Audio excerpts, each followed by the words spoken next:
Bronte Campbell. Welcome to the Female Startup Club podcast. I am so honoured to be here. I'm so excited to be here. I wanted to wear pink today, but I thought I would blend in. I mean, I love that you wore yellow. I wore sporty clothes for you. This was me like dressing sporty for you. You can run in those shoes, can you? Yeah. I appreciate the effort. Maybe. I wouldn't put it past me. I'm pretty good in heels. I almost feel kind of awkward because I'm like, oh my God, we're like very formal right now versus like. I mean, this is very different from our weekly coffee chat. Yeah. Like this is very different to our like, let's have a swim. So let me read off your, list of achievements, which are so cool. And I don't think I really grasped your list of achievements before I like Googled you today. Competed at 4 Olympics, Rio, London, Tokyo, Paris, 3 gold medals, 1 bronze, a world record in the mix, world champion, Commonwealth Games. Combank? I could be a Combank champion. You never know. Commonwealth Games champion, Medal of the Order of Australia, reality TV star, co-founder of Earthletica, which you are wearing and looking oh so cute, and car boot ceramics artist on the weekend. Girl! Oh my God. That's a very funny list to put all together. They don't all go together. Like, do they not? No, I mean, like, swimming fast in a swimming pool doesn't necessarily mean you're going to be able to do stuff out of clay and be creative. Like, it sounds weird because those are like 2 different sides of my brain. Totally. And you are very good at ceramics. I was actually like, I lit the little tea light candles that you gave me when we moved into this house last night. They were up there looking super cute. I was thinking about to the day that we met, which was 2024, first day of Techstars. And I think you had like jumped off a plane from Paris like the day before or something insane. Yeah, it was close to that. It was a pretty weird time. I went straight from Paris Olympics. I did have like 10 days holiday and then I flew back and 2 days later we started Techstars. So it was like very intense. I mean, very intense. That first day was crazy. It's a lot. And like, it doesn't matter that I just come from Olympics, which seems like for most people the scariest thing you can do. Walking into a room full of people that you don't know and still feeling like, oh, everybody here is smarter than me. It's just scarier in a weird, different way. And yeah, definitely I was like nervous to go into that room. I feel like there's a pun in here, like you were like a fish out of water or something. Yeah, something like that, yeah. You were a Bronte out of water. If there was a swimming pool there, it would have been fine. But we were up a few stories and there was no water in sight. So it was no water stressing. In sight. I feel like, I mean, you know me now for however long it's been since then. And I am a curious person and a sticky beak. And I have like 700 million questions for you in all different directions. A lot about the Olympics, a lot about all the things that I'm curious about when it comes to professional athletes. So we're going to be in for a bit of a ride today. Can't wait. Let's go all over. Let's like not follow a track. Let's just go wherever. I've got lots of different topics. Whatever intrusive thought you have, just say it. Oh my God. I have many. Here we go. Now I want to start easy and kind of start in that early phase of your life to understand who you were when you were a kid. Like, who was Bronte pre-swimming before you discovered the pool? I think this is fun. I think this is actually where we connected, is we're sort of very similar kids. Like, I just grew up running around barefoot in the bush. I grew up in Malawi in Africa, and then I moved to Australia when I was 7. And I had literally barely worn shoes before. Like, I think when I went on aeroplanes, Mum would make me put shoes on for the aeroplane, but that was it. And then I moved to Australia and I was suddenly like wearing a uniform and going to school and just like, this is so weird and different. And I knew that I was moving to Australia, so I'd watched the 2000 Olympics. I was like, loved watching the swimming. It's like, well, I'm going there. I already loved swimming anyway. It's like, well, I'll just be an Olympic swimmer because you're 7 and you can just decide to do that. That's so weird at 7 to be like, I'm going to be an Olympic swimmer. Oh, talk to any 7-year-old. You say, what do you want to be when you grow up? And they're like, I want to be a fashion designer. I want to be an astronaut. I want to be an, it's like, they never say I want to be an engineer. Yeah, I want to be president. I want to be an actor. I want to, like, ask someone who's 7, they've got a big dream, right? And like, I just happened to have a big dream that also I ended up having the talent that I could end up converting it, because I definitely saw a lot of people in my sport who had the same dream as I did. And then maybe we got to puberty and they didn't grow. Like, I'm almost 6 feet tall, and most swimmers are quite tall. And or like their shoulder got injured and they could never continue going. So there's like multiple reasons why 7-year-old dreams don't come true. And I'm like very lucky that mine could. Your 7-year-old dream came true. I know. That. Oh my God, that's so cute. When you think about like, what grade are we in grade 7? Like grade 1? I think grade 3 by the time I was in Queensland, you're in grade 3, I think. Grade 2 here. You know when you have there's a high school book that's like most likely to become a doctor or a lawyer or whatever. In grade 3, would that book have said that you were most likely to become a swimmer, or would it have said something else about you from like your peers or your teachers or like someone else around you? Oh, they were probably like the weirdest girl in the grade. The weird one. I'd never been to a school before, and I didn't love being inside that much. And so in like my breaks, I used to go out and like catch bugs and lizards and like run around. And I'd never been in an Australian school as well, which it's like the girls would normally sit down and the guys would like run around and play. And for the first like break, I had really short hair. For the first break, I got to play soccer with the boys, and I'm like not very good at soccer, but they let me play. And then they realized that I wasn't a boy, that I was actually a girl, because they'd never heard of anyone called Bronte before, so they thought that might be a boy's name. And then they wouldn't let me play with them anymore. So I was like, well, what am I going to do? I'm not going to sit down. So I just like run around and like time myself like run around the like perimeter of the school and like time myself on my watch to see how long that would take me. Like, I just wanted to be moving at all times. And definitely they would have thought that was very weird. Like this like super strange girl doing laps around the school. I remember like in preschool, I got in trouble once for chasing the boys and like trying to like catch and kiss them. Oh, like, yeah. I was like always like also wanting to run around, also like completely feral, and like just I have this memory of being like in timeout because I was chasing the boys and trying to kiss them. So we were the same, but like we were same but different. Different motivations. Yeah, literally. Okay, so you're 7, you're moving around a lot, you love to move fast.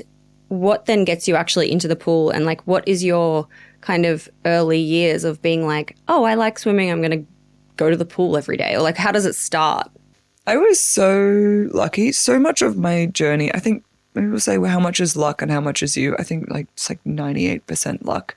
I was able to grow up in a place where I learned to swim really young. My grandma taught people in a backyard pool. Then I was able to immigrate to a country. Yeah, she did. Oh. My grandma taught people, my mom taught people. It's like really the love of water has been like passed through the women in my family. It's really special. Oh my God, and now you live near Bronte. And now I live near Bronte Beach, and it just keeps going. I mean.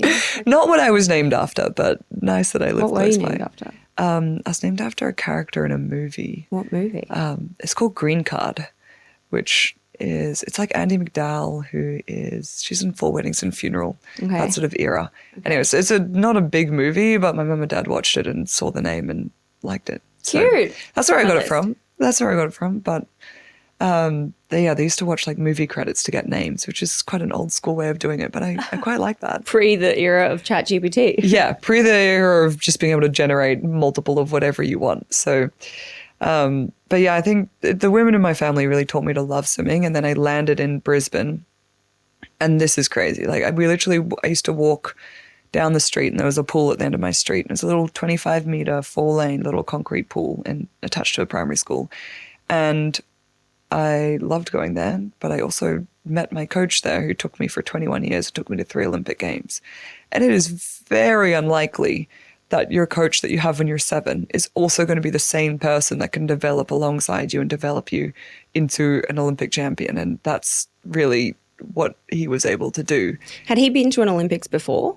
No. So his dad was an Olympic bronze medalist in swimming. His great uncle was an Olympic coach. And he had been off training horses and had come back to work in his dad's pool for the summertime. He was over in America being a cowboy. Came back to work. Love that. Yeah. Cowboys. Yeah. And he's like, they're wearing his cowboy hat next to the pool.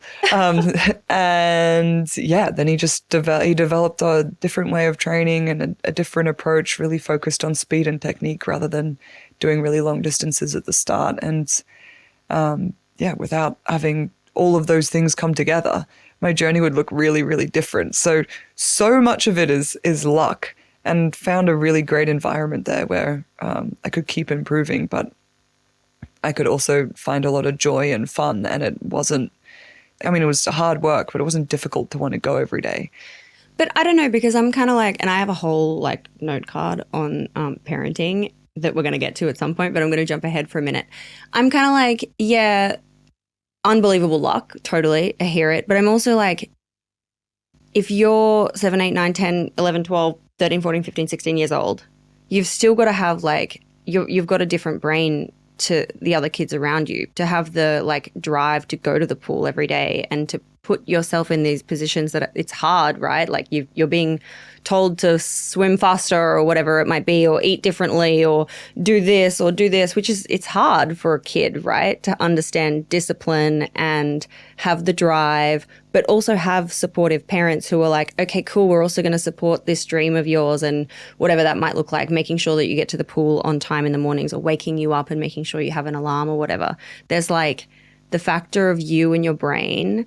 There's the factor of like your body, the coach, but also your parents as well, and the people around you. Yeah, that's what I mean. It's crazy. There's so many variables. The alignment of the universe is like insane. And not all of it's down to you. Like it's so easy to look at. And talent. Like just like talent. And you do have to have that. When I think about like, okay, what's something that is in every single Olympic athlete? You go to the Olympics, there's like all different people there. There's all different body types. There's all different sports. You got like a 4'7" gymnast. You got a 7'11" basketball player. You've got like everything in between. So like, there's no one body type that makes an Olympian. What does all of them have that's a common trait? And I really think about it. I'm like, okay, it's definitely discipline. It's discipline, passion, and talent. And those are the three that every single person there has. They look really different. It's expressed really differently, but you have to have those three. And the passion bit's really important because, as you said, you end up sacrificing a lot and you end up doing things that are a lot different from your peers. Like when I was in school, I used to train from 5 a.m. till 7 a.m. and then go to school in the middle of the day and then train from 5 to 7 at night and then come home and be in bed by 8:30 and then start again. And so, yeah, you've got to have the passion to actually make that worth it. But I've also got to have the parents that will get up at 4:45 and drive me to the pool every morning. Like, That's not fun. People are like, if you have kids, do you want them to swim? I'm like, please, can they pick a more humane sport? Because that does not sound like fun for me. I mean, obviously, if they have the passion for it or whatever, I'll have to support it. But can they please pick something a bit more, like, less intensive? Like, literally. But also, I'm like, yeah, there's the passion, but I feel like the word passion is actually like obsession, because you've got to be obsessed to commit to doing that. And have you seen that, like, side tangent? Have you seen that ad? I think it's by like, is it by Nike? And it's basically like, it talks about all the Olympian athletes and it shows footage of like athletes going from like tiny baby kids, you know, jumping in the pool or doing gymnastics or whatever to growing up. And then behind it all is the mum basically being like, I've got you there kind of thing. And it's like, actually, thanks to the parents and thank you oftentimes to the mums that have been like, we helped facilitate like you becoming who you are today. And it's like one of those real like tugs the heartstrings. Have you seen it? No, I haven't seen it. Watch it afterwards. Yeah, that'll be beautiful. Like even thinking about it, I'm like, oh, it's a really good ad. It's like moving. That's what you want. You want the real feeling. You want the real feeling.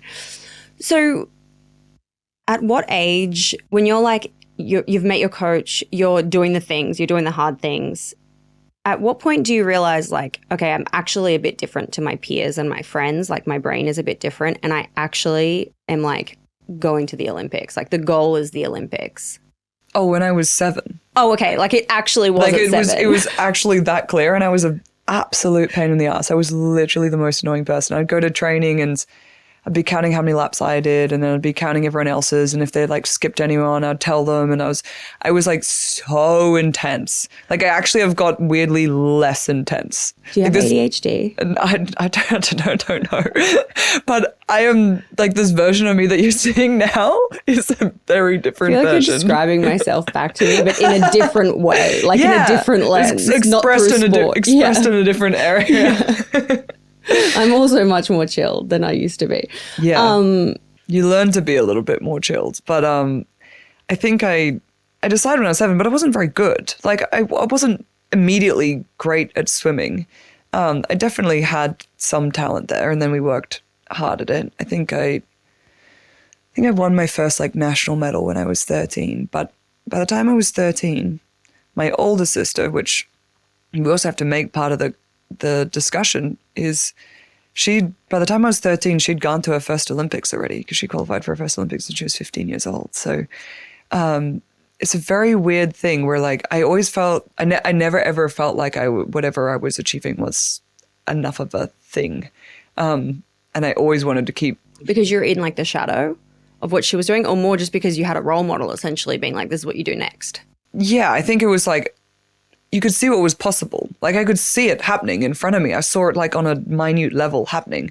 So it was like, decided I want to do it when I was 7. And then you had the certainty of a 7-year-old, right? And then when you're getting to that period where you'd really be doubting it, I was seeing it modeled in front of me.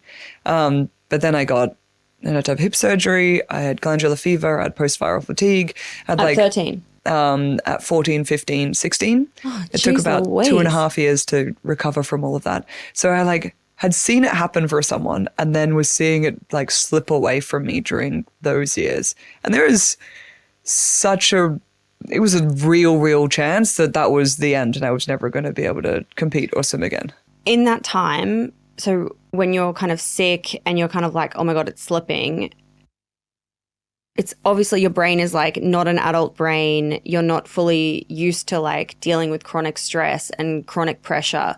What is your like personality like at that time, dealing with these things that feel maybe like the world is like ending for you because this thing that you've been insanely committed to is becoming blurry? I don't really remember it being that unearthing, which is weird because it sounds like it would be. It sounds like it would completely uproot you. But this is, again, I had like good family and good support. And I had, say, my coach say, things will happen for you in your life, but it might not be on the timeline that you want. And you and your sister are very different. That's a good one. Yeah, it's very good. And he's like, I need that today. Yeah, we all need that. It's not going to be on the timeline you want. What your journey looks like and what your sister's journey looks like is going to be really different, even though you're related and 2 years apart. And I treat you as different athletes and it's going to happen differently for you.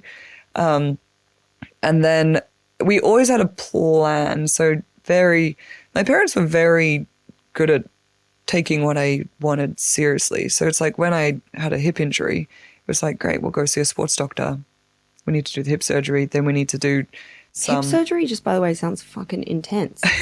I mean, I was asleep, so... But still, isn't it like a really big surgery? It can be. I mean, it's just a... Or maybe I'm thinking of a hip replacement. Hip replacement's really hectic. I didn't have to have that, but they do have to like dislocate your hip to get into the joint. So they do have to... It's quite invasive in that way. Like you have quite a lot of recovery afterwards. But then we found like the best hip doctor honestly, she's the best hip doctor in Australia, but she was like on the other side of Brisbane for us. So then every Saturday we were driving out to see her, and she also treats chronic pain. And anytime there was an obstacle, my family did a really good job of finding people to get around it. So when I was sick and then had post-viral fatigue, we ended up finding this Chinese herbologist that was making these tea brews, and like we were doing this, brew these things and drink them. I used to hate them. They were so gross. But there was always a plan. So I think if there was no plan, I would have properly freaked out. But right. They were like, here's a plan. I was like, oh, great, there's a plan. I'm sure it'll work. Got it. Another side tangent question. When you have an injury, like as an athlete, I've always wondered this.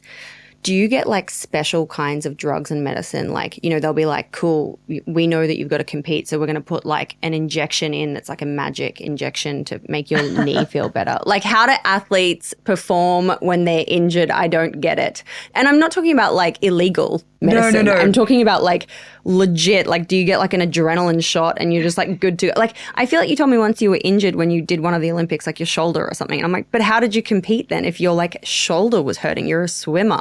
Like, or is it mental and you're just like, I'm fucking going for it. Like, doesn't matter. I mean, for me, I just compete because I've never been in like such acute pain that I couldn't move my arm or anything like that. But you do see this in sport, and this is not a good thing that happens, I mean, in my sport, you're not on a contract. You just have to get up and perform, and it's up to you how you perform, and your performance will dictate whether you get any form of funding for the next year. So nobody feels like they own you. When you go into professional sport, AFL, rugby, NRL, you might be on a 3-year contract, and then you get injured 2 months in, and they're like, yeah, but you're worth $3 million to us. So we need you to be on the pitch as much as possible. And that's when you get people getting local anesthetic injections. So it'll be like, oh, your foot's all messed up. Yeah, you put local anesthetic in and they'll take them out and they'll run them. And then they'll be like, then after that wears off, they'll be in so much pain they can't walk for 2 days. Then they'll rehab them a little bit during the week and then they'll do it again and send them out on the weekend. And then they get a chronic foot injury, which destroys the rest of their career. But someone's trying to extract the value from that athlete. Like how much that happens now, I don't know. I've heard all this from athletes that are retired. And yeah, that's really, really, really hectic. Ooh. Yeah, that's like, and that's not good because but I have had people say, like a swimmer who had a fractured rib, have to do, like, you're on pain medication a lot. I was on pain medication a lot, lots of anti-inflammatories and things like that, but, and cortisone shots and things like that. But none of those are like acute in the moment stuff. Right. Okay. Right. And so going back to kind of the dynamic with your sister and kind of like having that person with the role model and like managing your brain and the chronic stress and all that kind of stuff, did you ever feel jealous? Like, did you suffer from jealousy? I don't know whether it was jealousy, but it was definitely, there's like a friction. Admiration? Like, what were the things that you felt? I mean, I was definitely always happy for her. There was but there's also a tension happening there as well. Yeah, you're both competitive. Yeah, you're competitive and competing for the same thing, and there's a really finite resource there that you're competing for. Oh, in the same races? Yeah, no, we do the same events. No. Yeah. Oh, God. Yeah. So added layer of complexity. In the moment, you're seeing, like, we race against each other, and not only racing against each other when you're going and competing, it's in training every single day. So I think I recognized early on that if I could withstand the discomfort of that, I could use it to my advantage. Like, no one else in the world has someone who, at the time, she went to the Olympics, she won 2 bronze medals at her first Olympics when she was 16 years old. No one else has that person in their daily training environment and daily living environment. I did. That's an advantage. Like, if you can, a superpower. Yeah, but only if you can withstand the friction of being constantly second best to that. Only if you can stand going to training every day and getting beaten by one of the best people in the world. If you can stand to like live in that discomfort, it will sharpen you. If you can't stand the discomfort, then you're either going to beat yourself up so much that you're never going to be able to continue pushing forward, or you're going to leave. And those are your options. So whoa. Yeah, if you can stay in it, it's good. And I'm not the most talented swimmer. Kate would beat me in training. Gold medal Olympian. But I'm really, really not. Like, the thing that I have a talent for is competing really well in the moment that it matters. And the only reason I have that as a skill set or talent is because I've had to do that every single training session for my whole life. So it's like a learned skill to be able to stand up and perform, because I was always against people who were faster than me. I was never the fastest person in my squad, not one time. And there was a time but the times that mattered. I mean, yeah, there was some international events where I beat Kate and beat everyone else in the world at the same time. But in training most days, it wasn't like I was the number one all the time in the squad. There were always people who were better than me around me, which is excellent. Like, that's the best place to be. Yeah, that is the best place to be. I want to know, like, in this time, in this era of you, like, you're in the pool, you know, you're like swimming and you're teaching yourself this skill of how to like perform the best you can, even though you're kind of competing against someone every training session.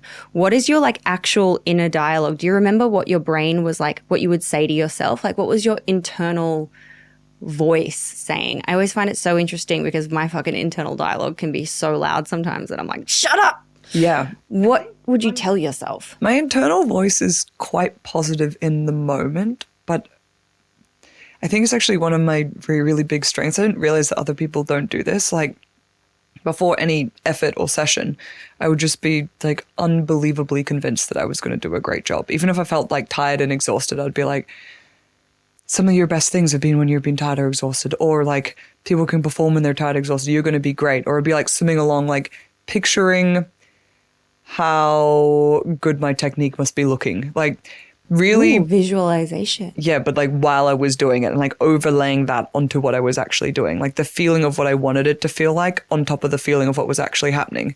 So it's like I'm quite positive in that. Singing at karaoke, I sound like Dua Lipa. Yes, that's exactly it. You're like overlaying that. You're like, this is it. This is I'm manifesting it as it's happening. I actually remember listening to like Cranking Out Honey by Mariah Carey. And like, I literally thought that is what I sounded like until my mum was like, oh my God, like, you're terrible at singing. Like she was like, that's not what you sound like. But that's also what kids are really good at. They're really good at imagining this like future of themselves. Like you watch them like run and play and they're like, I'm Usain Bolt or like whatever it is that and they really like, they feel that. And that's like very powerful. And I think I kept a lot of that like quite wishful thinking. Having said that, I would also be then looking at the times that Kate was doing, looking at what I was doing, and like constantly like adding up the differences and being like, okay, she's like 10% better than me today, or she's 20% better than me today.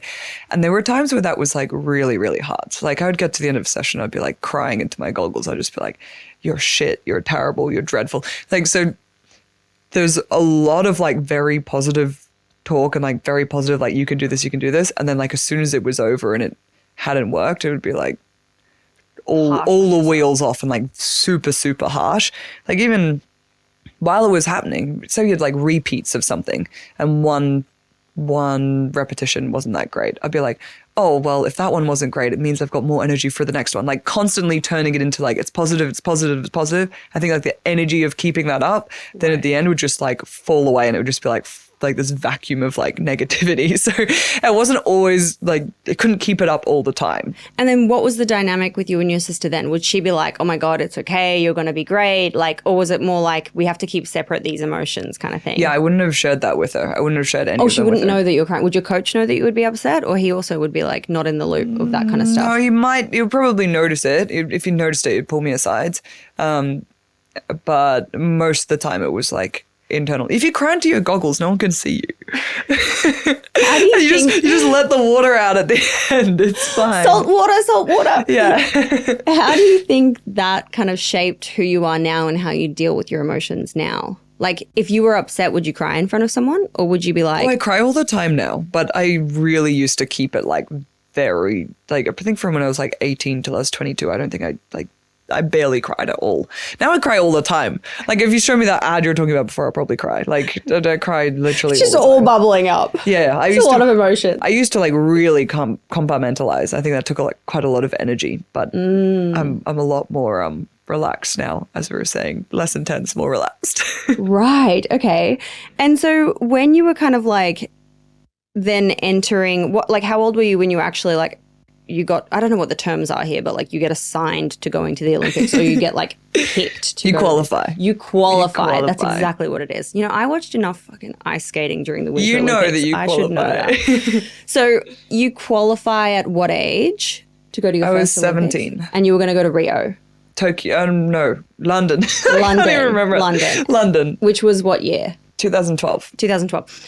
And so what does your routine become? Like, what does a professional athlete that's like on track for the Olympics, what do you like eat, sleep, supplements, like train?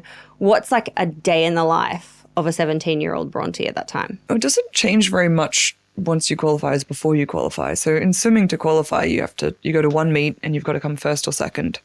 And if you don't, then you got to come back and do it again in 4 years. So it's just like one moment in time. So you're training for Olympic trials. And then once you qualify, you're training for the Olympics. But each one is difficult in its own way. Like trials is difficult because there's a really strong negative outcome. Like if you don't come first and second, it is over. Right. So it's literally the saying of if you're not first, you're last. Or first or second. First or second, yeah. I mean, there's been people who have come third by 0.01 of a second, which is nothing. No. And that's it. That's their Olympic dream done. Like, oh no. And they never go to the Olympics. That's happened. Oh my God. That's happened before.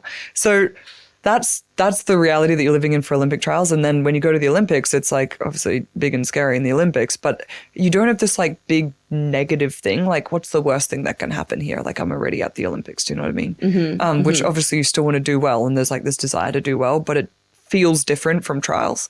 But what does it look like? So I just finished school by then. My schoolies I spent on training camp in Thredbo. Finished school, went to training camp. No sex, drugs, and rock and roll for you. No Spice Girls, not rock and roll, but Spice Girls. None of that for you? No, it was just laps, and more laps. And it looked the same as what I was doing throughout all those other years of preparation. So it's like 9 swim sessions a week, 3 gym sessions, lots of sleeping. So like the more sleep that you can do, the better. And napping is like very important for me in my recovery in between sessions. You train in the morning, you train at night, and you need to be able to like recover from the morning session, and like sleeping for 40 minutes is such a good way to reset your central nervous system. So do that.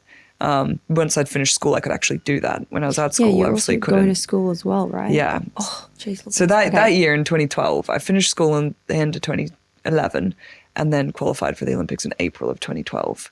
So for those like 4 months, I'd like got into university, but I deferred uni to see if I could make it to the Olympics. What did you want to study at that time?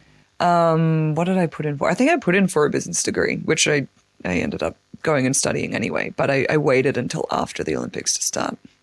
And like during that kind of, that time where you got in and you were like, pat myself on the back, like kind of, I'm doing this. Were you really proud of yourself? Or like, what, were you like, this is weird? Like no one else, like my friendship group isn't kind of going to the Olympics. Like I've become a big deal here. I definitely didn't feel like I'd become a big deal. Who were your role models? Like who did you have a poster of on your wall? Did you have like Ian Thorpe on your wall? No, I didn't. And maybe because I'd been around a lot of the people who were on the team. I'd been around them a bit. I knew them like secondhand through Cate. It felt a bit different, but it definitely was weird going. And then this thing I'd been chasing for so long, and then being at the games and looking around and be like, oh, I don't know how to be an Olympian. Like everyone seems to know what to do in front of the camera. There's so much attention at Olympics and so much more media, and everyone seemed to know exactly what the thing was that you need to do to look like and be like an Olympian. And I didn't really know what that was. And what is that? Look like and be like an Olympian? Yeah, well, what exactly, like, what was I even thinking? I guess like composed, right? Is that everyone was not looking nervous or something? Everyone's not looking nervous. They're just walking around. They look comfortable. They've been here before. They know exactly what they're doing. They've been to multiple games. They're like, know how the system works. They know how the warm-up pool works. They know how like this works. They know how marshalling works. Like they know this entire system, or they look like they do. And they look like they're cool, calm, and collected. I was like, I don't feel like how they look. And so I mustn't be like doing it right. And then my coach was like, well, do you know how to swim 50 meters? And I was like, yeah. Well, and he's like, well, that's all you're here to do. Like, you're just here to swim 50 meters. That's it. You can do it. That's it. How many of those have you done in your life? It's the same. Just like come and do it here. And so that was a good way of reframing it and being like, you don't have to look like an Olympian. You already are. Just like do the simplest thing possible. Swim from this wall to that wall. First principles thinking. He's like, let's just strip it back here. Yeah. Just swim from this side of the pool to that side of the pool as fast as possible. Like you could tell a 5-year-old that. Same thing. I feel like this is fake news, but I read somewhere that an Olympian athlete or like a professional athlete eats like 10,000 calories a day when they're at like peak training. Is that true? I couldn't tell you because I've never calorie counted in my life, but I would say that I 10,000 seems like a lot. You do eat a lot. For me, it was more like the frequency of food. I have to eat every like 2.5 to 3 hours to like keep refueling. But the amount, I'm also a sprint athlete. I'm not a distance athlete. So like if you were trying to fuel for a 50-kilometer race versus a 50-meter race, very different.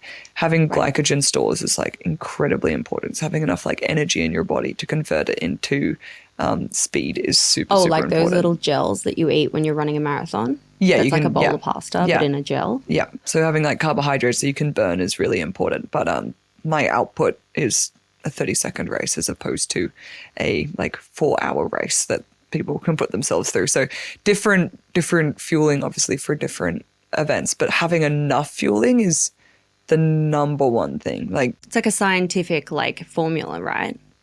I would think that it would be more scientific. I've never found like very nuanced nutrition that has been like absolutely tailored to every single thing that I do. And there's more research now and it's more accessible now to be able to like design a diet around like how your body reacts to different foods. That was definitely not available when I was younger. Like the biohacking kind of like. Yeah, there's more research and more people like looking at this stuff, and people can get really stressed about it. In general, if you're eating carbs before you work out and protein afterwards, you're doing like most of the basics really, really well. Mm-hmm. And I would layer in that like unprocessed foods. If you can do those things really, really well. And like in general for food, like you know what's good and bad for you. You can also feel it in your body what's good and bad for you.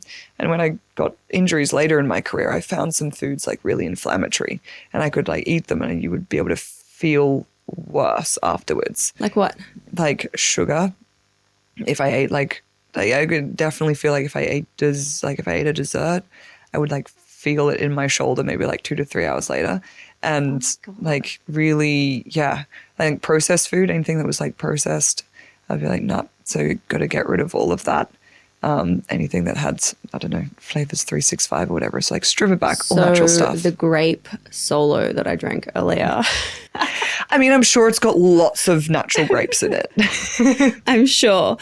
What would you do to like, when you were, let's say you were competing at the Olympics, let's say, how would you like rest, recover and recharge when you got home? Like what was your like personal process to kind of like process what's just happened, the stress on your body, the stress on your soul, the stress and pressure like on your mind?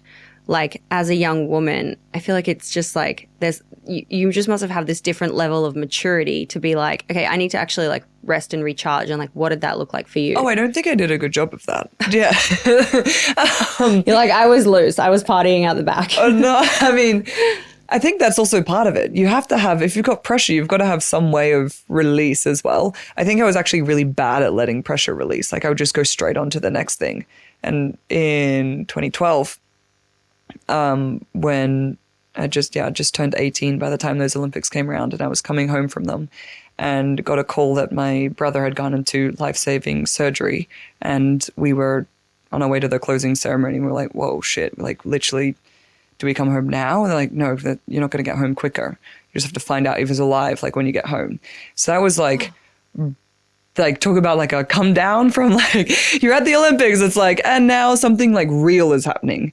And we got home and that was me and Kate had to really take over running the household. I've got 2 younger sisters as well.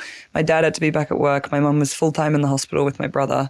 And so we were doing like the school runs for the younger kids and all the lunches and like then trying to train a bit. And like, that was a very hard landing, that one. So that one was like no time to process anything. And probably took me many years to start processing what London was like for me. And then say after Rio, and in between you've got World Championships and Commonwealth Games and another World Championships. So it's not like start right back again. Yeah, so you just go straight back into training. And then after Rio Olympics, which I won gold medal at those Olympics, but there may have been an expectation that I would have won more because I was world champion going into those. And I was is that like a little bit of like a I should have won? Did something happen? Oh, I got injured like 4 months before. Oh, which didn't help me. Dang it. But processing that afterwards was like, oh, can I swim with this injury and can I keep going with it? Like I personally, the way I performed at those games, I thought exceeded what I'd been able to do in training because I hadn't been able to do much because I'd been so injured. But also my reaction to the injury was not helpful. Like I just kept trying to push through, and that ended up with me not being in a great place by the time I got to the games, even though I thought it was the thing that was going to get me through. Do you know what I mean? Like sometimes you think, what would you have done in hindsight? Well, in the face of like uncertainty, which is what the injury introduced. So like in 2015, I was world champion in the 50 and the 100 freestyle. So I won both of those at the world championships, it's the same people that go to the Olympics. It's just 1 year earlier.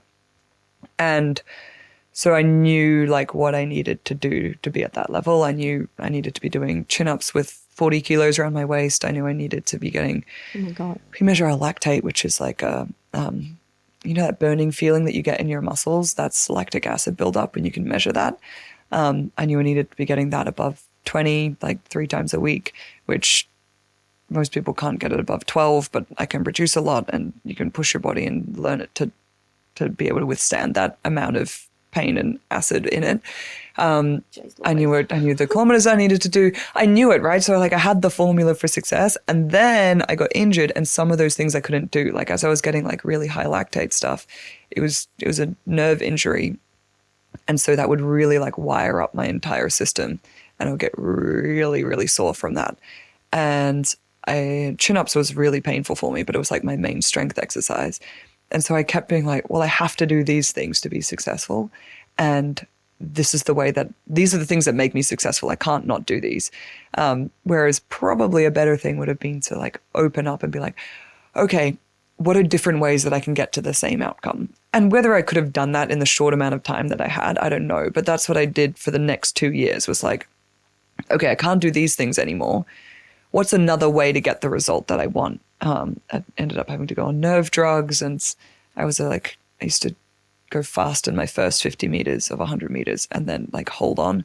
The nerve drugs took away, like they deaden your nervous system. They took away all my speed. So I had to learn how to like go out slower and come back harder, like completely flip how I'd normally race. So yeah, I would say like less locking onto the things and more relaxing into it and letting it be uncertain for a little bit while you're exploring and finding what the best result should be. Whether I could have actually done that in time, I don't know. But I had to stop after 2016 and be like, okay, I can't change the fact that I'm injured. The only thing you can change is your reaction and approach to it.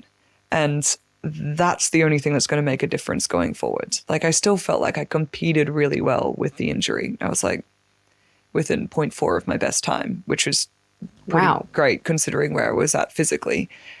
But if the injury is not going to go away, what is something that you actually can change? Because if it's like, oh, I'm just injured, so I'm always going to be 0.4 away from my best time. Like that's not really acceptable. If you want to keep going forward, acceptable. That's not really, no, it's not. It's like, it's just not if you want to be at that level. Right. And for me, I don't want to be giving all of that to the sport if I don't think I can get back to that level. So what can I actually change? And so, yeah, I definitely made mistakes. Definitely made mistakes in how I approached it at the start. And what did you change? I then spent like 2 years looking at different pain management thing, like I said, getting on the nerve drugs, redoing how I raced, taking away chin-ups, bringing them back in a different way. Like I literally spent like 2 years completely exploring like weird neck exercises, going seeing strange specialists, getting back into herbology and acupuncture and bloodletting and pain meditation and deep-seated meditation, roaming around your body, looking at things. Like really just deep-seated? Yeah, like I can't. What's pain meditation? You're saying lots of things. I don't know what they are. So many things. I mean, I did anything, and you just like try it and be like, does this work for me? Yes, no. What do I want to take from this? Okay, great. Take that, move on. And yeah, I mean, I say that like it happened quickly. It took a while. Pain meditation is like, there's multiple ways you can do it. It's just meditating on the pain and often like letting yourself feel it and then trying to like let it go. A good way is like you might meditate and picture like a beam of light hitting the top of your head and then like going through your body bit by bit really gently and like releasing tension in every little piece that it touches. And it's like this like healing, glowing light that moves through you. And yeah, and it sounds like the most airy-fairy thing. Like if you told me to do this when I was 18, I'd be like, that's stupid. I had to let go of that stupid and just be like, there's no downside to any of this. You may as well just embrace it and try it. And then some of that like deeper meditation was like, after I'd been meditating for a while, then I could get this little guide thing and get in a car with him and go around my body and find, say, my shoulder, go in there and like look at it and shine a light around in it. It's actually sounds so weird. Shine a light around inside of it. And like, if you'd asked me consciously, what do I think an area that's really sore would look like? You'd normally say like red and inflamed and like, but I shone the light around and it just looked like gray and like dejected and a bit like abandoned, like cobwebby. And I was like, oh, and then I had like this like then you'll often get a lot of emotion come up with that. This overwhelming like feeling of like helplessness come from that. And it's like, okay, when was the first time you felt that emotion?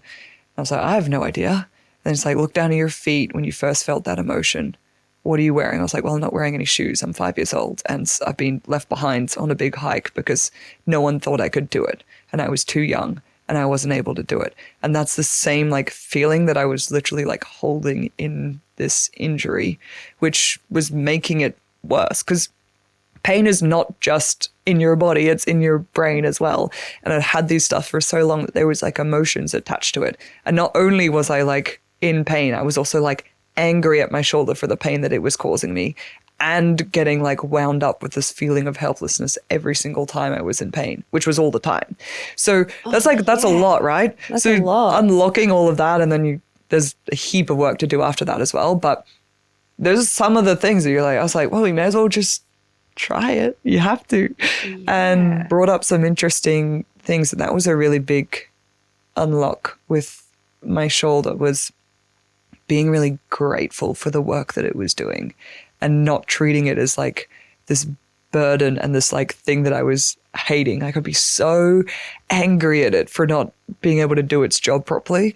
But I do 19,000 swim strokes a week, and I've been doing that since I was about 10 years old. Like, it is a miracle that either of my shoulders are working well. Like, thank you so much for being being here with me for the ride, as opposed to being angry at it. And when you're angry, you get more inflammatory markers in your body. You can measure the blood of someone who's angry and it'll look different from the blood of someone who's like, your emotions have an impact on your body. That.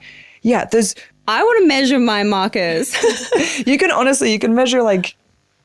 measure someone's blood, and like the blood of someone who's lonely will look different from the blood of someone who's connected. Like, your emotions have an impact in your body to such an astronomical degree, and vice versa. What you do in your body impacts your emotions. So like, being able to learn about that, what a gift to like be able to do that through my sport. It's so fun. It's really a superpower. Like, and that's why you are the best at what you do. So on that same kind of note, like, we were talking about this before we started recording. I have my period today. My period fucking sucks. As a female athlete, did you still get your period? And how did you, if you did, especially as a swimmer, how the fuck do you manage that? It is, I always wonder difficult. this about women who are like sports stars. I'm like, A, do you still get it? And B, like, if you do, how on earth do you manage, like, because I'm sure you just don't want to take like loads of painkillers and things that can also inflame your body. Yeah. But then also like, what if you have like endo and you're like struggling? Yeah, I mean, that happens a lot. Endo, there's a lot of athletes that have endo and you don't know that you have it for quite a long time. And there is, like, with training, you can have an irregular or completely lose your period. So like, I used to spend like 8 hours like severely vomiting or like diarrhea, and I would be like, that is so intense. It was so intense. It was honestly because of stress, though. We figured it out because when I moved back here, it disappeared basically, like from that level. Like, I just don't have that problem anymore.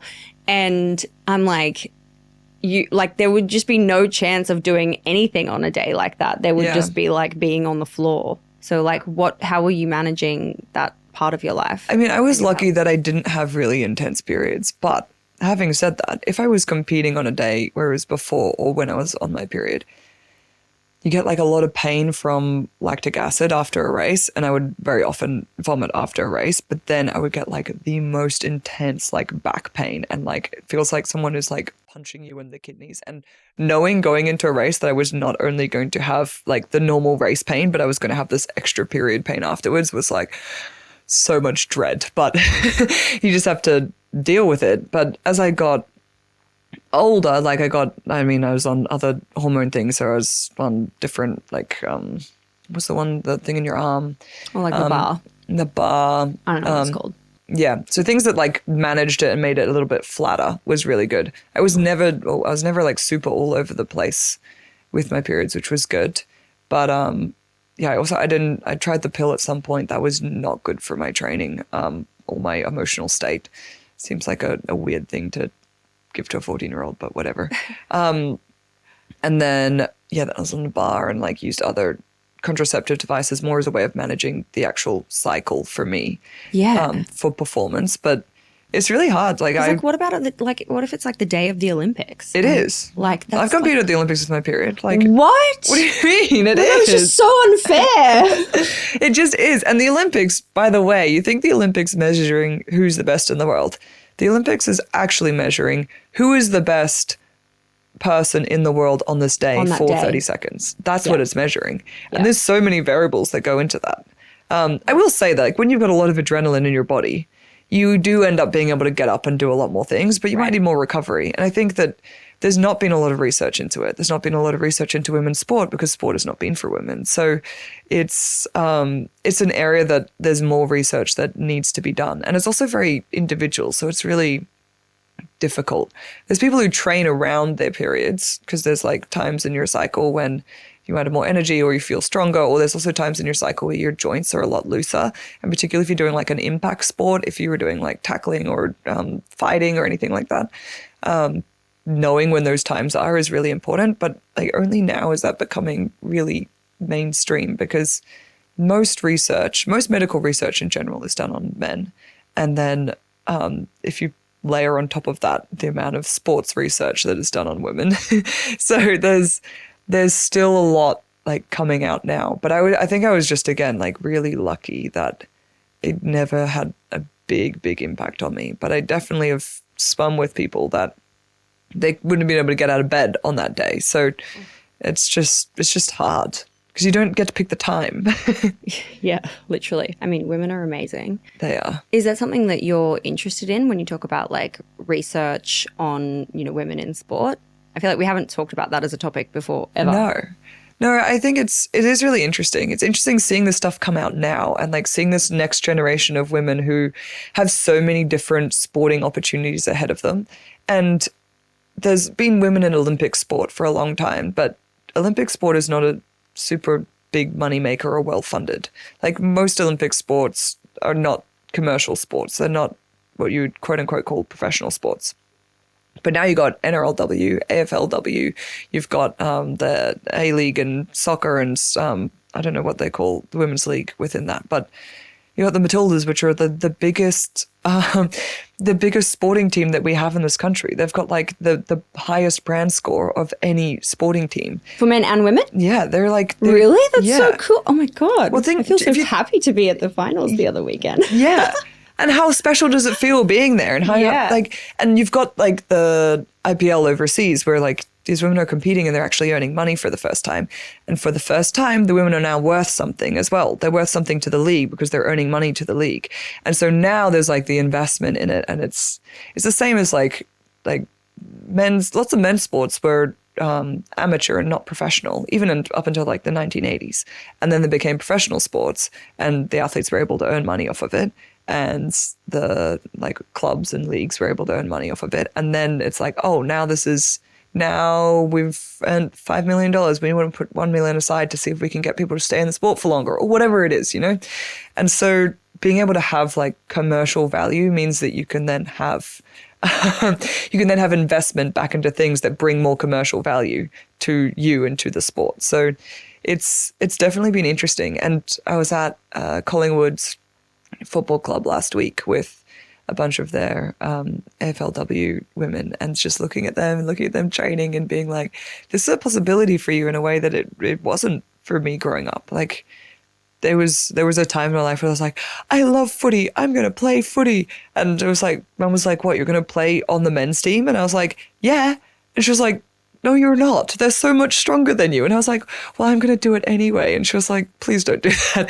But it's now a possibility. So it's so cool to see that and see the push from so many years to like finally reach this point. And the evolution of it. Yeah, it'll just keep going. It has to.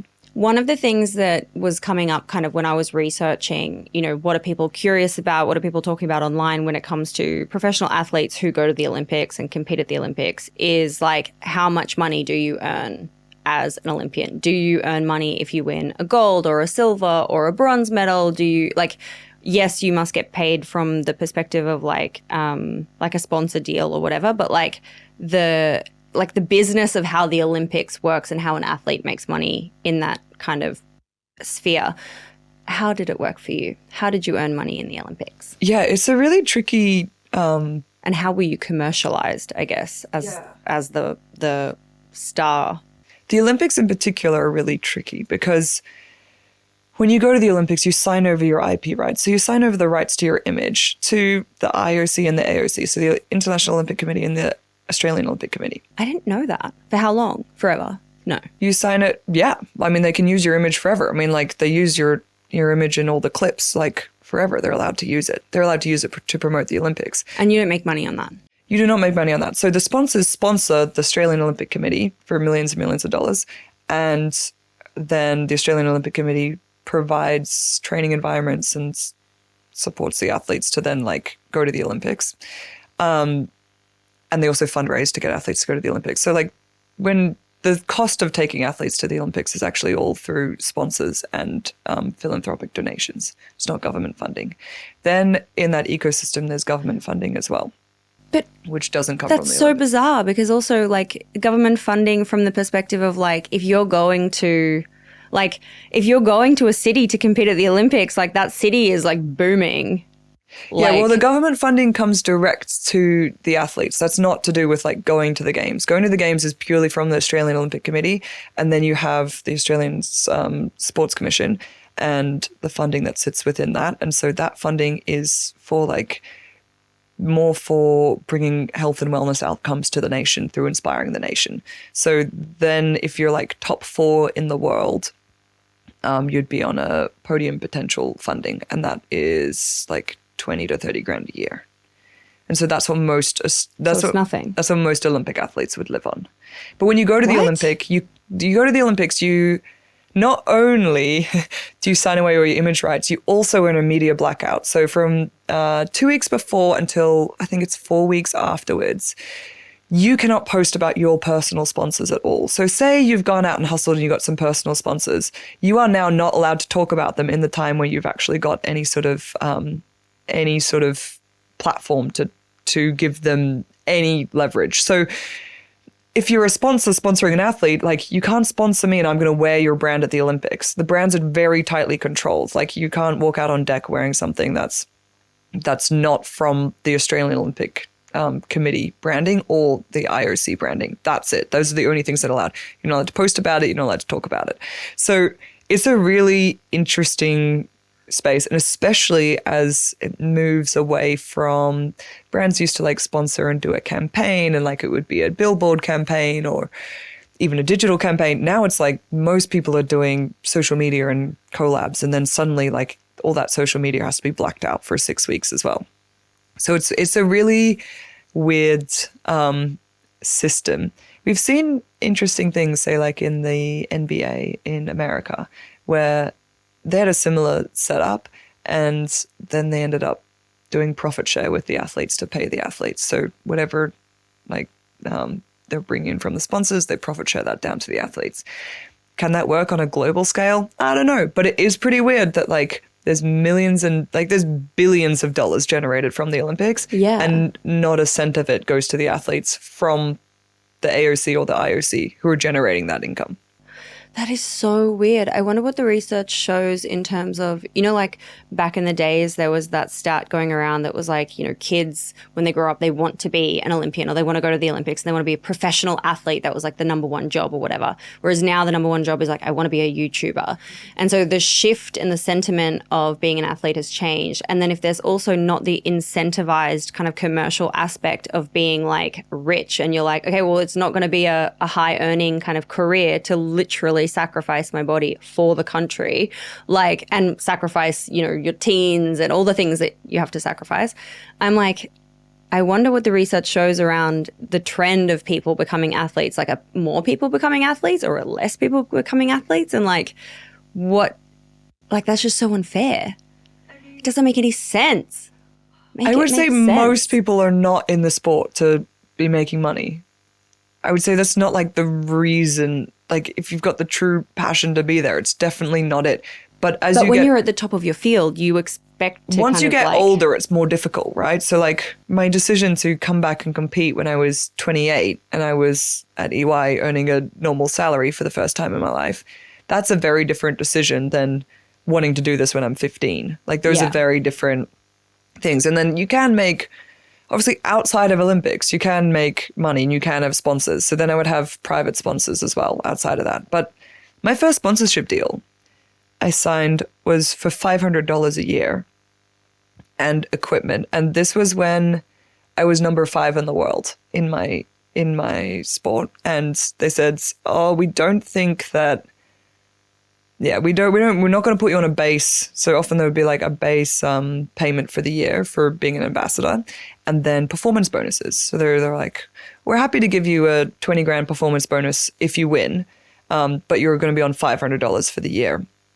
And I was like, and we'll let you wear our suits. It was like a swimsuit that I liked and I wanted to wear. It wasn't the best deal on the table, but I liked the performance gear the best. So I was like, yeah, I'll do it. But in 2 years' time at the next World Championships, if I win, then I go on a 30K base salary, go from 500 to 30. And they were like, yeah, like, sure. If you win, then you can go on a 30K salary. And 2 years later, I did win and I went on 30K salary. And I got the 30K bonus for winning, right? So like say that year at World Championships, because I won both the 100 and the 50 freestyle, I then earned more money that year. But it's not the motivating factor to getting you to that point. You just have to have enough funding and often, and I'm talking about this and the numbers that I'm saying will sound small in business, but they're really big for other athletes. So I'm saying this from swimming, right? Government funding is the same across all sports if you're top 4 in the world. But the ability to attract private sponsors in my sport is a lot easier. Even the fact that I'm saying I was on a $500 minimum with some performance bonuses, like there's a lot of athletes that wouldn't be able to access that at all. So I didn't know that.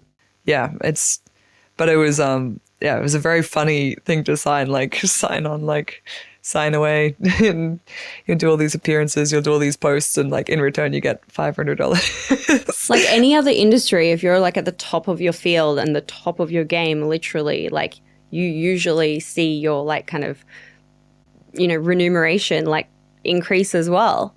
I mean, I was earning less money when I went back to the sport than I was earning at EY doing consulting. And I was not even high up in that company. Like there's people who are like graduates in big businesses who are earning more money than elite Olympic athletes. That's just how it is. But there's stuff like other than money that sport gives you. Of course. But you do need enough to like survive and get to a Do you great think place. that will change though, just like with the evolution of sport and with the evolution of like, what we've seen happen with the Matildas, for example, and having more kind of attention on it, thus more money kind of going to it, more kinds of opportunities come out of it? Do you think it will evolve in that direction?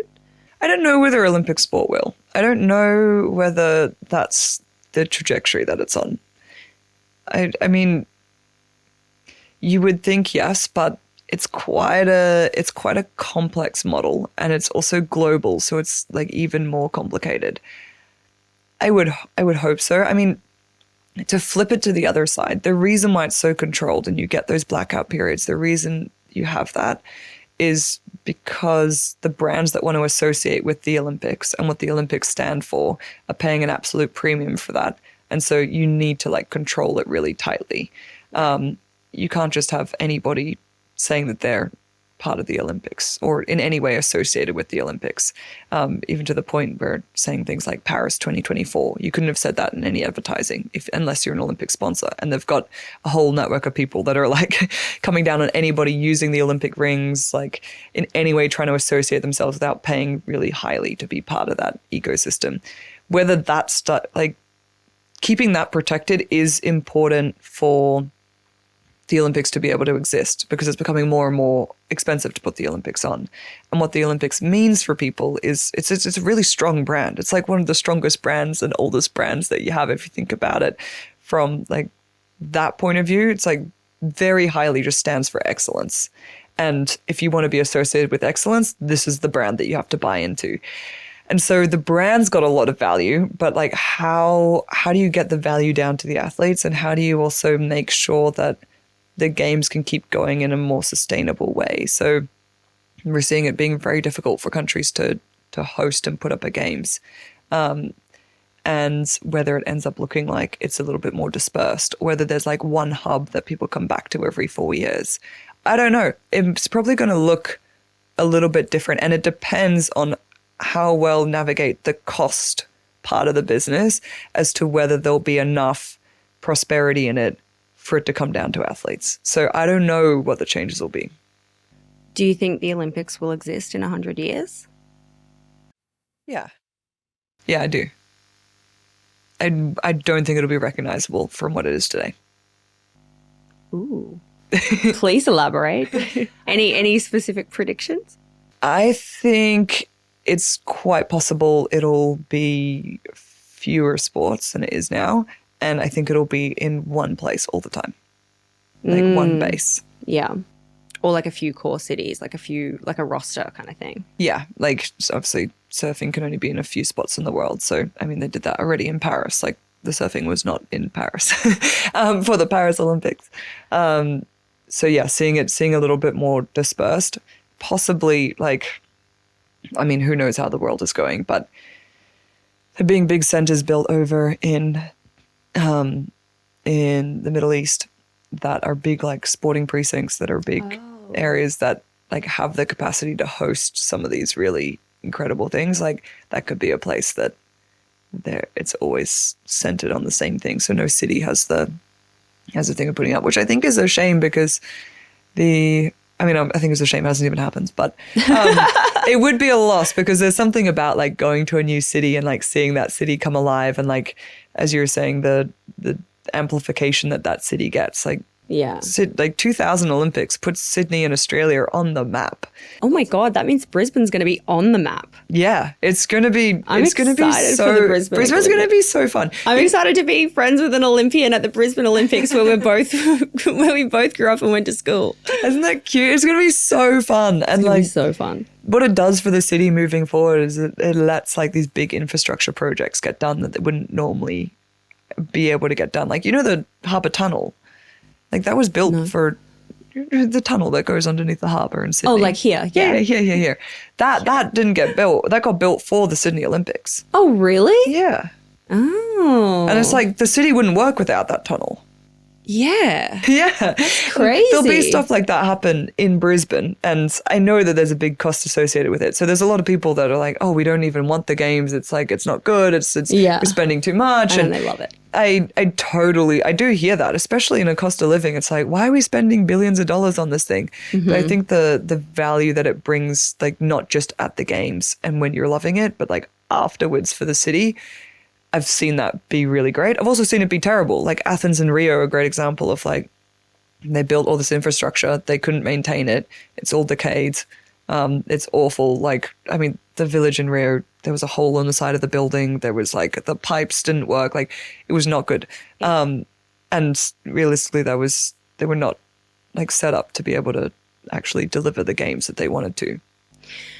I feel like we can't talk about the Olympics without talking about scandal. You've been to 4 Olympics.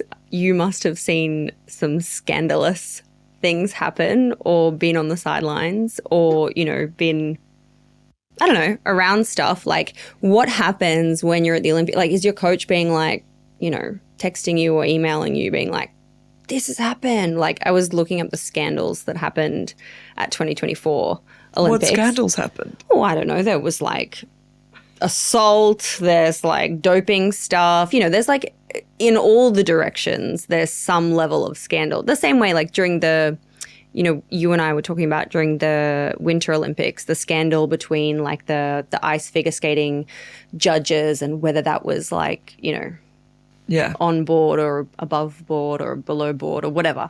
And so I'm like, what scandals were you part of? Not that you were part of. What scandals did you do? Did you instigate?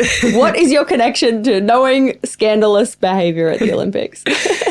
I would say most of that stuff, I would keep it really outside of the bubble. Like, never read. Protect you. Yeah, protect as much as possible. Never read anything, never look at anything while I was at the games.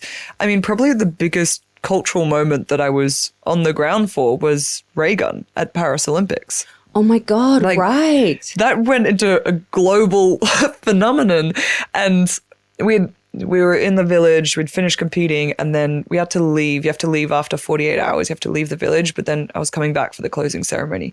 So when Raygun was competing, I was actually not in the village. I was like out in a tiny little country town in France.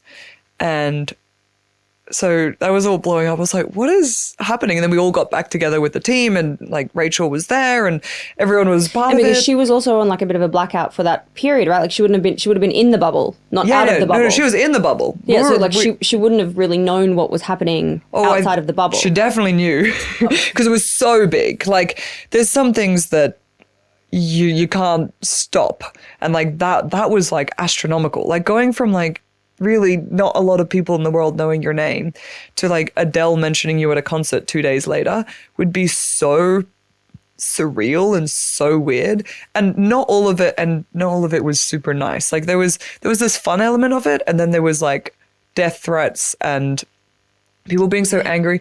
I've never understood the anger around that. Like people were like so enraged. Like I think they would commonly say, oh, like you took someone else's spot that like could have done a better job or whatever. I was like, since when have you cared that deeply about breakdancing ever?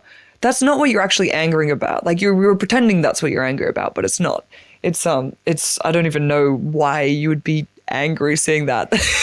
Literally. How, like, so when you came back from the town and like this is happening and you're obviously all part of the Australian team, you all have like coach, like how many people are there? Like there's about 400 athletes. 400 athletes. What happens in a moment like that? Like, are you receiving like group texts? Are you just like, you know, on the email thread, or like? We have like a group WhatsApp like, and our friends like we're all just messaging each other like, wait. Like, was she okay in the moment, or was it like what was the response? Do you know what? We were there, we were all like getting ready for the closing ceremony. We were all dancing. We were like pulling out some of her moves, and Rachel was there and she was sort of laughing along and enjoying it. But I didn't think about like, I mean, I was so doing my own thing, and but I didn't think about like the impact on her as much. And my sister's probably a nicer person than me. She wasn't at the Olympics. She was over in Paris, but she was there commentating. And she reached out to her and said like, hey, are you okay? She was like, probably I need some help. Because you think like to have that level of exposure, you need like some sort of management and people around you. It's like you got no management, you got no PR. Like you're looking at this online stuff. You're looking at like people being really horrible to you, really horrible to your husband. Like if it was me, I would just want to like crawl in a little hole and like get away from it all. But you also want to be able to deal with it. And you kind of need someone else to like act as that barrier for you. So, yeah, I mean, we were just like, I didn't realize I was also in a bit of my own little bubble, and I didn't realize like how hateful lots of it was. I was like, oh, this is kind of fun. Like, I love that this is a thing. And then didn't realize that there was so much animosity behind it. It was really bizarre. Yeah. Social media is kind of weird though. Like, I just feel like, I don't know. There are some people on social media that I'm like, man, you wouldn't say this if it was from your LinkedIn profile. Like, No. But your anonymous, faceless TikTok account. You should definitely have to link your social media to your I LinkedIn. agree. I feel like that should be the thing. I want to like kind of switch tracks a little bit now and talk more about, you know, what you're doing now and kind of this like almost like exit from sport or like the retirement from sport. We spoke about retirement recently and like what does it even mean to like kind of go out of sport or like come out of sport and, you know, how does it kind of, you know, your mindset, how is your mindset when you're thinking about, cool, do I do another Olympics? Do I not? You know, you're injured at the moment. You have your operation coming up. Like you're building this really exciting brand. You're disrupting a category. What is the kind of like chapter or era of life that you're in now? It's so different from what I thought it would be and what it's been before, which is so exciting. And as you said, I'm like pulled in quite a few different directions now, which is honestly quite a nice thing after doing one thing for so long. So I have my brand Earthletica, which is sustainable activewear and removing plastics and harmful chemicals from the clothing that we wear on our bodies every day, which is something I'm really passionate about and takes a lot of time and energy. And if I think about like what my sort of goals are in general, I landed on this quite a few years as something that feels really true to me, is that I want to be the kind of person that relentlessly pursues the things that she's passionate about. And I sort of came up with that before, like while I was still working at EY, that same goal took me to Paris Olympics. It also took me into Earthletica and building a company. And it will take me through many things in my life until it doesn't feel true anymore, but it still feels very, very true. That same goal can take me back to wanting to train and go to the Olympics again. But there's a equation that has to happen because there's a lot of things that have to be put on a sacrifice pile if you want to relentlessly pursue sport as opposed to relentlessly pursue business.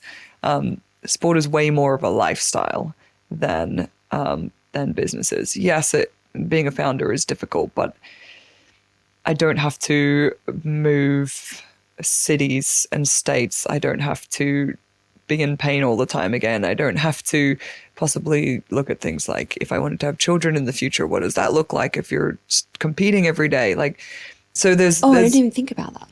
I was thinking about my period earlier. Not even, I didn't even go there. Like, I have to come back to that. That's a fun thing in women's sport is we're seeing people have children and come back to sport, which is really, really cool. And it hasn't been that prevalent before, which is awesome. There's like a bit more support around it and structure around it. When I was in swimming, I helped bring in the first ever pregnancy policy for swimming, which I was really proud of, which was awesome. I didn't know that about you. Yeah. You're surprising me today. Yeah. What is that? What's the pregnancy policy? It means you get, once you're pregnant, you get supported for a year after that.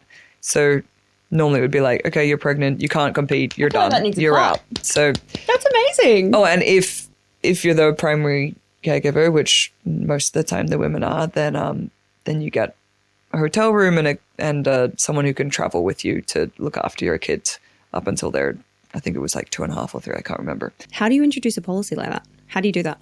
What's the procedure? I was president of the Swimmers Association at the time, so advocating for swimmer voice. And it was just one of the discussions that we were having. We were having a lot of discussions. And that one, to be fair, it was like, we should have a pregnancy policy.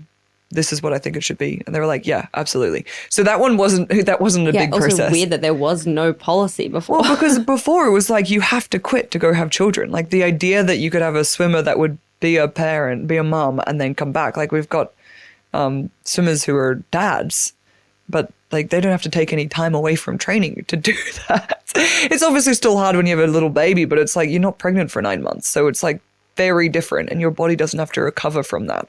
So it's very different. It just wasn't seen as a thing that you had to worry about because the women were going to quit.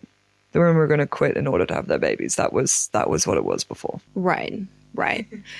How do you think about like your brain now? Because I feel like there's a lot of discussion and there's a lot of like things that you can look up online that really like links, the brain of an athlete to like the parallels of an entrepreneur or a founder. There's like such strength in that blueprint kind of like overlapping. How do you think about your brain now and like these tools and these skills and like these things that you've developed in terms of, you know, discipline, resilience, like emotional, cool, calm, collected vibes that like translate really well into being a founder and going through the ups and downs of that journey? Yeah, I think it's there's so much that copies across. There's like a skill set that you learn alongside sport. So I think I was learning how to swim from one side to the other side really fast. You're actually learning all these other skill sets, like how to perform under pressure, what discipline looks like in action, what resilience looks like in action.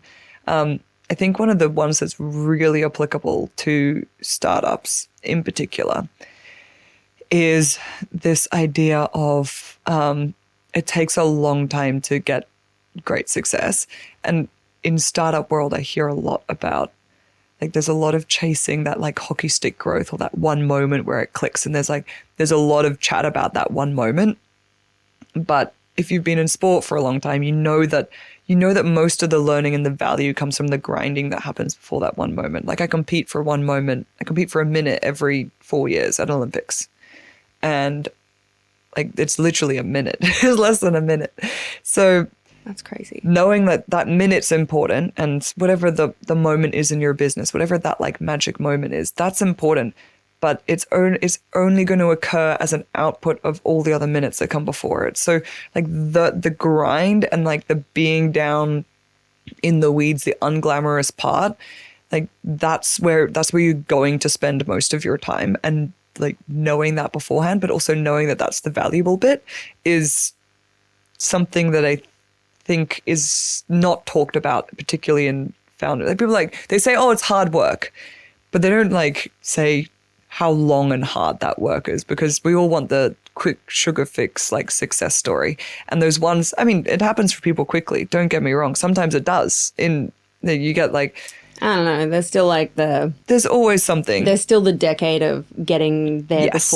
before they even started. And maybe they had 3 failed businesses or whatever before they got to that.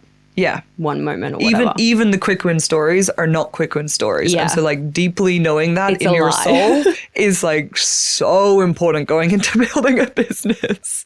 It's probably the best thing that I know before I come in here. Because I get impatient because I always want to be moving faster than I am, but I don't get like disheartened. And impatience is fine. Like helplessness is not fine, because that you won't be moving forward anymore. You'll just give up. Lol. Do you think like what's harder, business or Olympics? I would say they're harder in different ways, which doesn't answer your question in the nice way you want it. But okay, well, if you have to pick one for next year, what would you pick if you had to choose? I mean, because I'm in business right now, it's like it's easier for me to keep going down this track. If I was like in full training right now, I'd probably be like, oh, it's easier to keep on this track. Right. Whatever you're on is easier. I'd say business is more difficult because success is more ambiguous and the environment is changing more. Sport, you got very defined rules and very defined parameters for success, which is oftentimes more comfortable to operate within. So there's been lots of challenges for me stepping into a more ambiguous environment and being like, I don't know whether today was successful or not. Whereas normally in my training environment, I like know how to measure that like to the nth degree. So that's like, those are different challenges. But the good thing about that ambiguity is there's a freedom with that as well. So there's like slightly less structure, which equals slightly more freedom, but it also equals slightly more uncertainty. So there's a bit of a trade-off. Ask me on any given day, it will honestly change. I feel like for you, like in this new kind of chapter and this new chapter in business, there's like all of the kind of things, like the playbook that you can apply to building a business that you've learned through, you know, your training and how you've kind of grown up. But then there's also this like new undiscovered like journey of self and like a new challenge that's like not what you have any kind of like guidance from because of the uncertainty and things like that, which is actually really exciting. Like the freedom, like you talked about. The freedom's exciting. It's always a balancing act between like freedom and purposelessness, or freedom and uncertainty, and like which you can have the same choice when you look at nerves and excitement. It's like the physical reaction in your body is actually the same. Like your heart rate goes up, your hands get sweaty, your breathing increases, like your breathing rate increases. that could be excitement or it could be nerves. So like how you choose to interpret that is like, am I excited for this race or am I nervous for this race? Am I like feeling super uncertain about this or am I embracing the freedom side of this? And like trying to choose that interpretation of your feelings as much as possible is important for me to keep wanting to do it, because I could equally have done something a little bit more in my wheelhouse and less challenging. Like there is so much stuff in this business that I don't know how to do that I'm learning on the fly.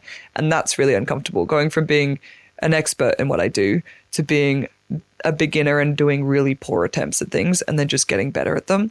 I think the willingness to do a poor attempt and be like, okay, this is my best I can do today, and I'll need to get an expert in to help me do some more of it. But I've come so far, like I didn't know how to build a financial forecasting model. I had no idea about like marketing strategy, and like you learn these things as you go. And now you look at, you're like on your 6th or 7th different model that you've built because you didn't like the other ones, and you now like deeply understand that part of your business. So I think there's like something to be said for like learning as you go. But I definitely had to let go of like things being perfect, which I was used to honing things to be perfect. Like that was what I was doing. I was at the top end of that law of diminishing returns. Yeah, I was at the top of it and now I'm at the bottom of it. And just getting them done is the thing. But I feel like because you're someone who has like a competitive spirit and you like a challenge, it's like also so suited to your personality type to be like literally in the deep end. Yeah, it's actually really fun because you get a really good sugar hit back from it, because you can look a month earlier and say, oh, I'm way better than I was a month ago. And that's really cool. Whereas what I was doing before, the best time I swam in the 50 freestyle was in 2015, which is 11 years ago now. The best time I swam in the 100 freestyle was in 2018. And so in all of that time, I have not improved those 2 times. So you're like fighting every day to try and get better than all of that. Like you don't move ahead that much. Yeah. And I mean, I've been in within like 0.1 of those times. Yeah. Whereas in business, the compound kind of like it does increase, and that's like remuneration. There is like the commercial aspect that also increases the more successful it becomes. Yeah, it's satisfying in a way that even like just looking at my skill set and the business, like how far we've come in a year, it's like, whoa, we've come a long way. And it's because we're down the bottom of that like graph of diminishing returns. It's like effort versus like how much better you get. And at the start, how much effort you put into it, you'll get a lot better because you're just learning the easy basic stuffs. And then as you get further and further, the more effort you put in, you're fighting for these like tiny returns that you're getting at the top. But you still have to put in like all of this effort. So that's what sport versus business is like for me. I'm like down here at the bottom of the graph, like putting in all this effort, but getting like astronomical returns, which feels kind of great. And improvement. When I say returns, I mean improvement, and personal improvement and business improvement versus, yeah, like when you're in swimming, you're fighting so hard to improve like this tiny little bit. Tiny little thing. You are in a really exciting moment as of today / tomorrow. I think we're in the last 24 hours of your capital raise on virtual. I checked like an hour before we started talking, and I think it was like close to hitting 800,000 raised. Well done. Thank you. Clapping for you again. Very happy to be one of your investors on your cap table. How are you feeling about this? What is the emotions that is happening for you in this moment where you've been doing this campaign for the last month? You've been preparing for it prior to that, I guess a year maybe, in terms of all the background work that you'd been doing before you actually launched the raise. And it's super exciting. I imagine also probably kind of stressful. Well, sorry, I don't even imagine. I know.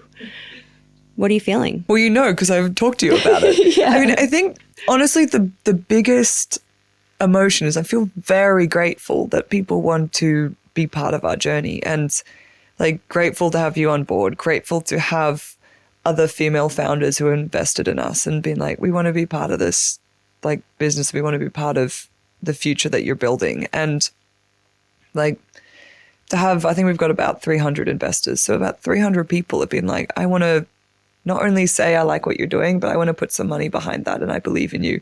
It's a really big, I feel a big amount of gratitude and I feel a big amount of responsibility.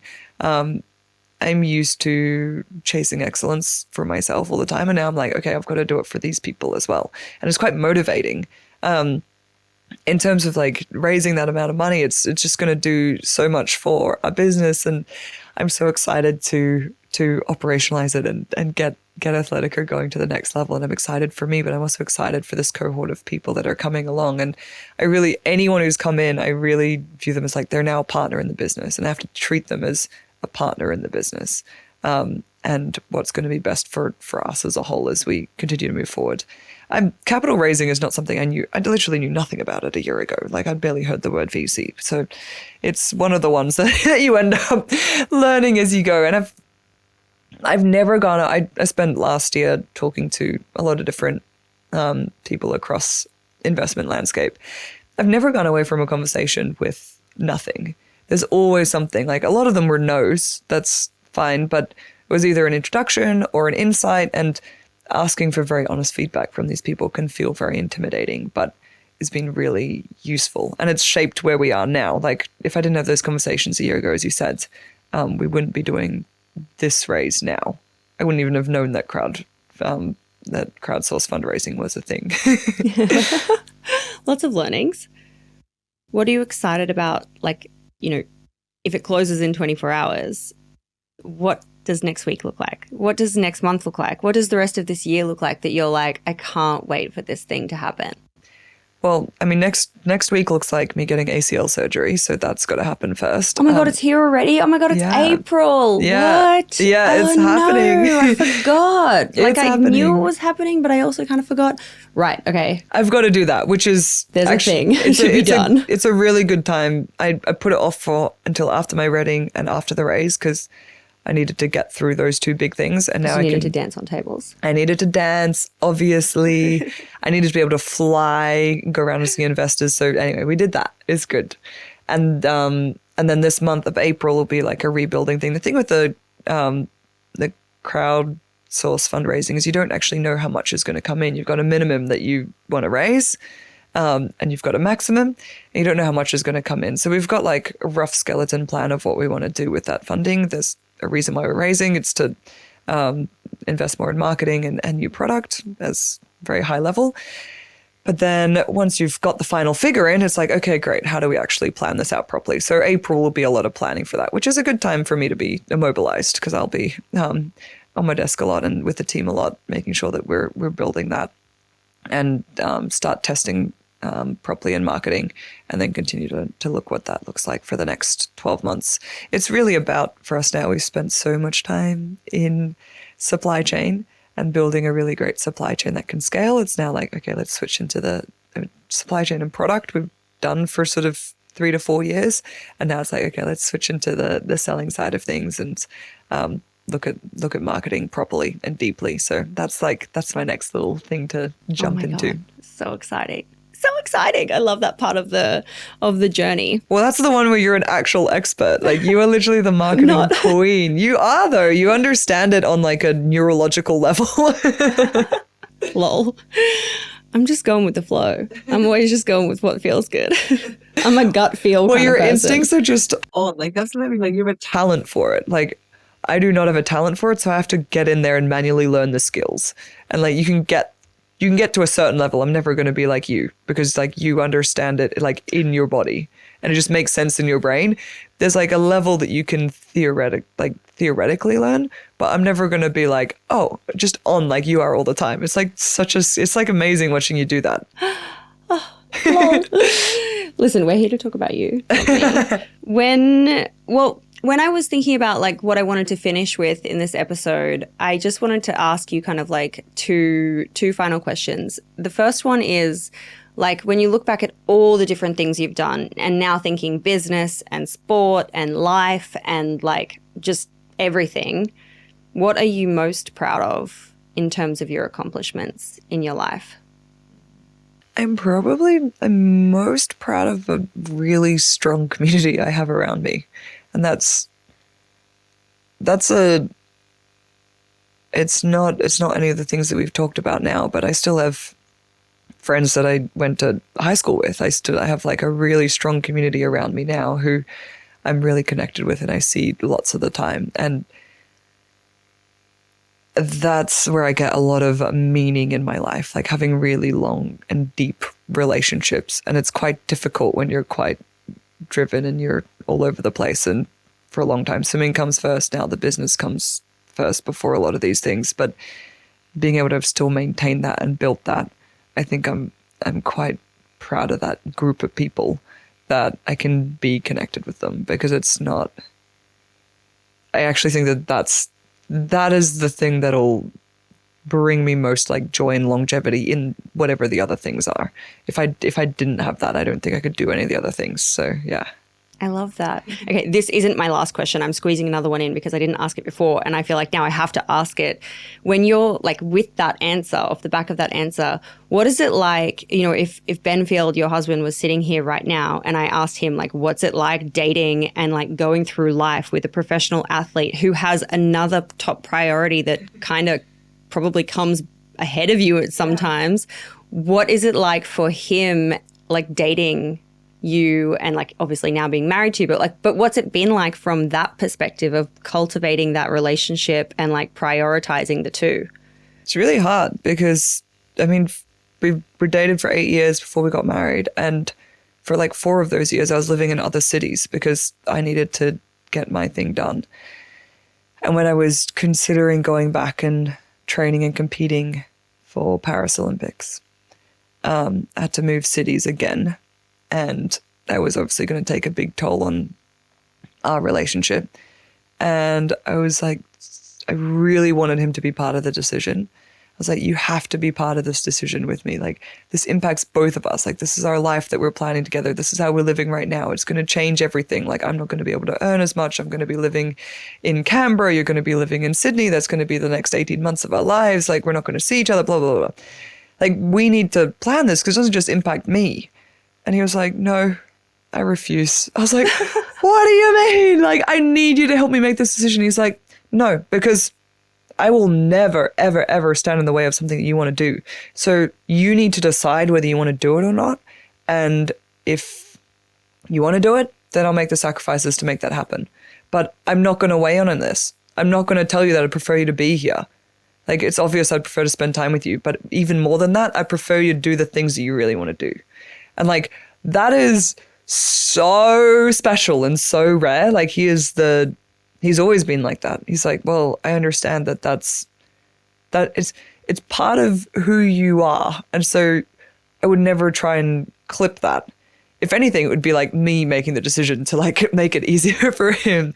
But yeah, he's always been incredibly supportive of that. And so not just supportive as like, oh, like I'll like be there for you or whatever, like being like, no, actively, I will make decisions that are worst for me so that you can do the things you want. And that's really special. Oh man, I love him. He's so cool. He's such a cutie. I love that for you guys. I love your love story. It's so beautiful and so special, and like how amazing to be on the journey together. And even though apparently you're making the decisions and he's going along for the journey, how amazing that you are building that life and making those kind of choices together. That's so beautiful to be around you guys. And obviously coming off the back of your wedding, I'm like, oh, so cute. Back to my final question, my last question for you. When you think about young women who look up to you as a role model and think, wow, I want to be like her. I want to be a professional athlete. I want to be a business owner. I want to be this fucking rad chick doing cool stuff that she dreams about and puts into reality. Or the mum or the parent of those young women. What is your message to them? I'd say like dream big and then go out and do it and just start doing it. And don't let anyone tell you your dreams are too big. When I was in high school, I got told I couldn't write down that I wanted to be a professional athlete in my career counseling. I couldn't be an Olympic swimmer because it was too unlikely. Like at this point, I was already training 30 hours a week. But that was too unlikely. So you can't. Do not let someone clip your wings when you're 15 years old. I mean, like, I didn't listen to that person. I was like, whatever. But that happens all the time. And even if you miss, even if you miss your mark, you will end up somewhere amazing. And like listen to your passion and your dreams and follow that. And say if you want to, like you said, like be like me. Don't be like me. Like be like you and your passions, and like follow, like listen to that intently, and it'll always lead you to somewhere interesting. It might not be the place that you thought. Like I thought I was going to do one Olympic Games and then be finished. I thought I was learning how to swim. As I said, I've learned a lot of other things, and I'm now in business, which I also never thought would be something that came as a result of being in sport, but it is. So you don't know what the end is. Just like really listen to your dreams. And then for the parents, this is something that my parents did. That I come from a family of 5 children, so there's a lot going on there. And if I wanted to do something, they were like, we'll support your dreams, but you have to put the effort in. And what that might look like on a micro level was going to training every day. I could set my alarm for 4:30 in the morning. And if I could get out of bed and get ready, I could go wake mum up at 4:45 and she would take me. But she wasn't getting me out of bed. She wasn't like hounding me to do all of this stuff. She wasn't like pulling me along. She was like, if you want to do it, I'll support you, but you've got to show me that you want to do it. And that was always like really useful because I always felt supported, but I also knew that like it was on me to make it happen, which is like, that's a hard balance to strike. I've loved this. I feel like we could talk for a really long time. I don't know what the time is. I'm afraid to tell you the answer of how long we've been here in case you had plans afterwards. Yeah, it's been a while. It's been so fun. It's been so fun. I know that you brought your medals. I know that they're somewhere here. Oh, I only brought one. I couldn't find the other ones. Honestly, lol, I don't think you can say that publicly. But let's bring one out. Okay, we'll bring Show one and out. tell. This is the only one it's the prettiest one too. Look at that. Do you want to catch it? No, I don't want to catch it, but I want to put it on. Figure it out. I mean, we definitely want to finish with a little. Yeah, see, that looks good. But shiny. The message that I take away from your last answer is you're saying that I still could be a pop star. I can still be a K-pop star. You definitely can. My dreams can come true. You have no idea. You could be like an 80-year-old pop star. Yeah, an 80-year-old pop star. You could do that. Set the trend. You definitely could. I feel like it suits me. I think it looks good. You're like, I think this feels right. I feel correct. This feels at home on my neck. Does it? Because it's quite heavy. Actually, it's really heavy. It's heavier than I thought. That is so cool.